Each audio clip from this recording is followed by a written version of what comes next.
Hello বন্ধুরা, আজকের recipe ঝিঙে আলু দিয়ে রুই মাছের রেসিপি।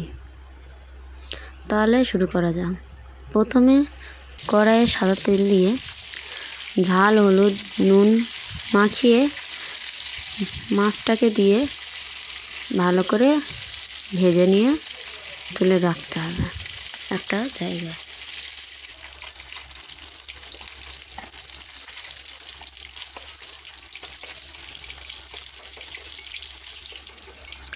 তুলে রাখা হয়ে গেলে ওই তেলের মধ্যে ফোড়ন দিতে হবে জিরে আর একটা শুকনো ঝাল।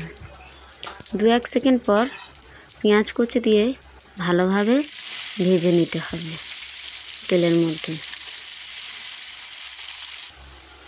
একটু ভাজা ভাজা হয়ে গেলে আদা রসুন দিয়ে ভালো করে কষিয়ে নিতে হবে।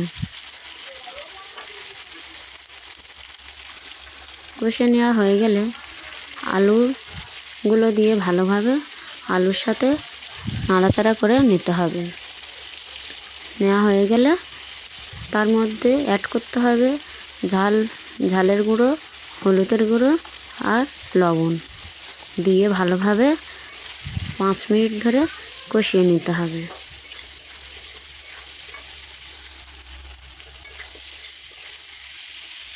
কষিয়ে নেওয়া হয়ে গেলে ঝিঙেটা ওর মধ্যে অ্যাড করতে হবে। অ্যাড করা হয়ে গেলে খুব ভালোভাবে একটু নাড়াচাড়া করে সরিষা বাটা আর জিরে বাটা দিয়ে একটু হালকা পানি দিয়ে খুব ভালোভাবে নাড়াচাড়া করে ঢাকা দিয়ে রান্না করতে হবে। একটু ঢাকা দেওয়ার পর জল বেরিয়ে আসবে ঝিঙে থেকে। ওই জলের মধ্যে খুব ভালোভাবে নাড়াচাড়া করে রান্না করে নিতে হবে। রান্না চাপা দিয়ে রান্না করলে খুব দারুণ টেস্ট হবে। কিছুক্ষণ পর আর একটু পানি অ্যাড করে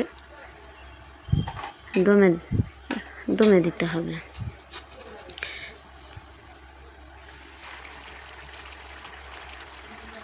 ঝোল ভালোভাবে ফুটে এলে ভাজা মাছগুলো ওর ওপর থেকে দিয়ে ধনিয়া পাতা কুচি দিয়ে 2 থেকে 3 মিনিট ভালোভাবে ফুটিয়ে নিতে হবে ঢাকনা বন্ধ করে।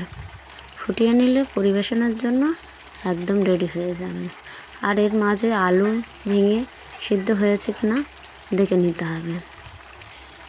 তারপরে উপর থেকে জিরে, মরিচ, ধনিয়ার গুঁড়ো দিয়ে ঢাকনা দিয়ে 5 মিনিটের জন্য বন্ধ করে রাখতে হবে।